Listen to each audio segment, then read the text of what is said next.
On the evening of September 23, 1983, 5 people walked out the back door of a Kentucky Fried Chicken in Kilgore, East Texas. They were never seen alive again. Their bodies were found the next day in an oil field, shot execution style. For 42 years, that case carried a label: solved, closed, done. The problem is, the men named as the killers were never convicted of it. Not one of them. This is a story about a word, the word solved, and how often it's a lie we tell ourselves to make the silence bearable. Let's start with what solved actually means. Most people assume it means someone was tried, convicted, and sent to prison. It doesn't. In the language of law enforcement, a case is cleared when police believe they've identified the offender, even if no charges are ever filed. A case can be marked cleared because a suspect died, because a confession was obtained, true or not, because the pressure to close a file outweighed the evidence to keep it open. The FBI tracks two kinds of clearance: clearance by arrest and clearance by exceptional means. That second category is where things get strange. It allows police to close a case without ever proving guilt in court. So when a news report says a decades-old murder has been solved, it's worth asking a quieter question. Solved by whom? Confirmed by what? Because here's the uncomfortable part. The cases we're about to walk through were all, at one point, considered finished, stamped, filed away. And every single one of them has a thread hanging loose, a thread that, when you pull it, the whole story starts to come apart in your hands. The first thread is in an East Texas oil field. September 1983, Kilgore, Texas. A KFC restaurant closes for the night and 5 people vanish from inside it: Joey Johnson, Opie Hughes, David Maxwell, Monty Landers, and a young woman named Mary Tyler. Their bodies were discovered the following morning in an oil field near Kilgore, each killed by gunshot. For decades, this was one of the most infamous unsolved cases in East Texas, a robbery that turned into a mass execution for, by most accounts, less than $2,000.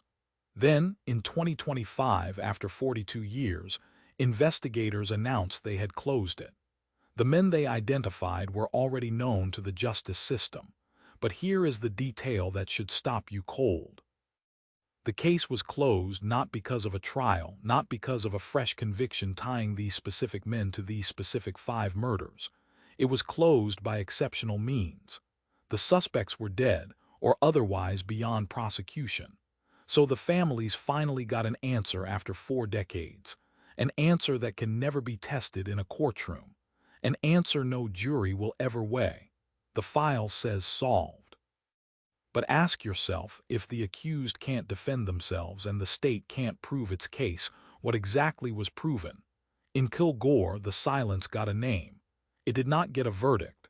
Now here's where you should reset everything you assume about how crimes get solved. It isn't always detectives. It isn't always DNA labs or task forces. Sometimes it's a classroom. In 2024, a crime that had haunted a single family for 30 years was reopened, not by police, but by a group of college students who were simply handed the old files as a class project. Read that again. The professionals had moved on. The case had gone cold and stayed cold for 3 decades. And then a group of undergraduates with no badges and no authority started reading the same paperwork the detectives had, and they began noticing things the original investigation had missed. This is the counterintuitive truth at the heart of cold cases. The bottleneck is almost never a lack of evidence. It's attention. It's time. A working detective might carry 60 active cases. A college student carries 1, and they read every page twice, without the fatigue of a career spent staring at the worst of humanity. So when you hear a case is solved, remember who solved it and how stretched they were. Because some of the most important breaks in modern crime have come not from experts, but from outsiders who refuse to look away. And sometimes, what they find isn't a new answer. It's that the old answer was wrong. Some cases were never given the dignity of a wrong answer. They simply went quiet. Mary Kay Heese was a teenager in Nebraska. She was murdered, And for half a century, no one was held to account. 50 years. Think about what that means in human terms. Anyone who knew her as a child is now elderly or already gone. The investigators who first stood over the scene have retired or died. The physical evidence, if it survives at all, sits in a box in a property room, degrading by the year. And yet, in recent reporting, the question was asked again. Could the case of Mary Kay Heese finally be solved after 5 decades? That word again. Could it be solved? Not could justice be served. Not could a killer be tried. Solved because in many of these old files, the most that can ever happen now is a name written down, quietly, with no one left alive to confirm or deny it. The unsettling truth about a 50-year-old murder is that the answer, if it comes, arrives at a moment when it can no longer change anything for anyone who loved her. The case may close. But Mary Kay Heese has already been waiting longer than most people live, and she may be waiting still. There is a particular decade that swallows cases whole, the 1970s.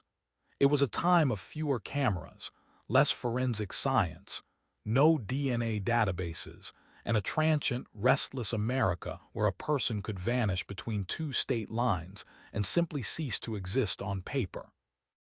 Researchers who study cold cases keep returning to that decade because it produced a specific kind of mystery.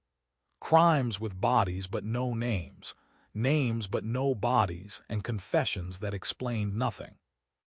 Strange cold cases from the 1970s remain unsolved precisely because the tools to solve them didn't exist yet.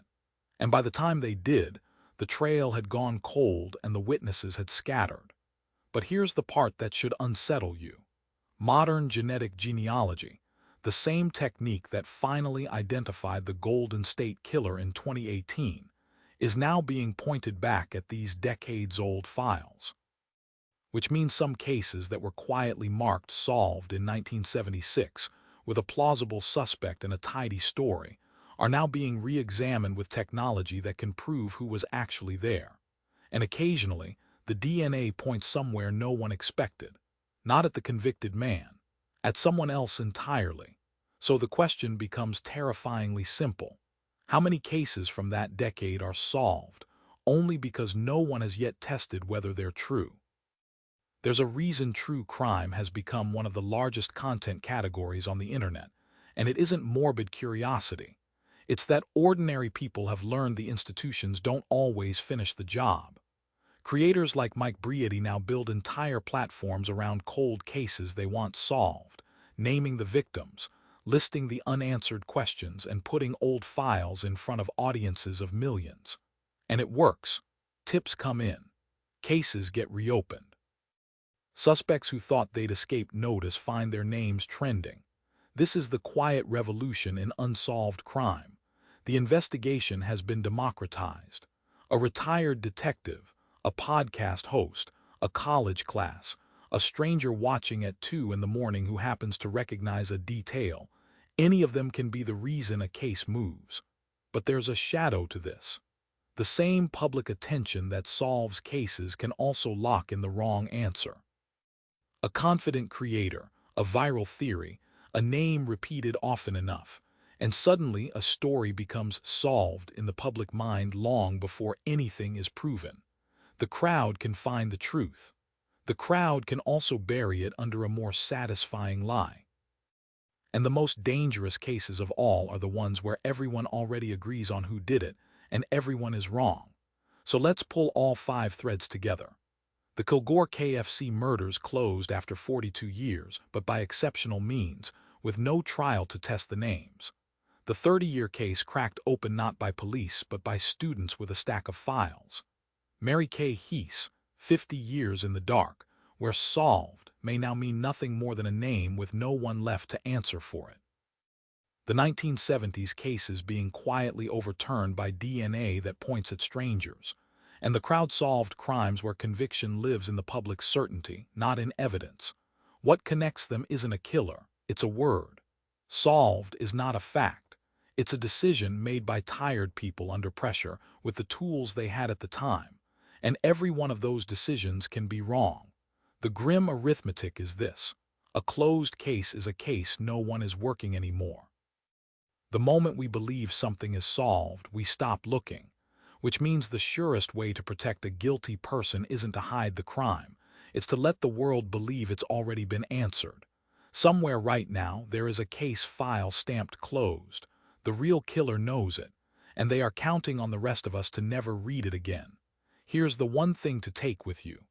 Solved is not the same as true. It never has been. So the next time you hear a decades-old case has finally been closed, ask the quiet question, closed by a verdict or closed by a word? Which of these 5 cases do you think was buried too soon? Tell me in the comments.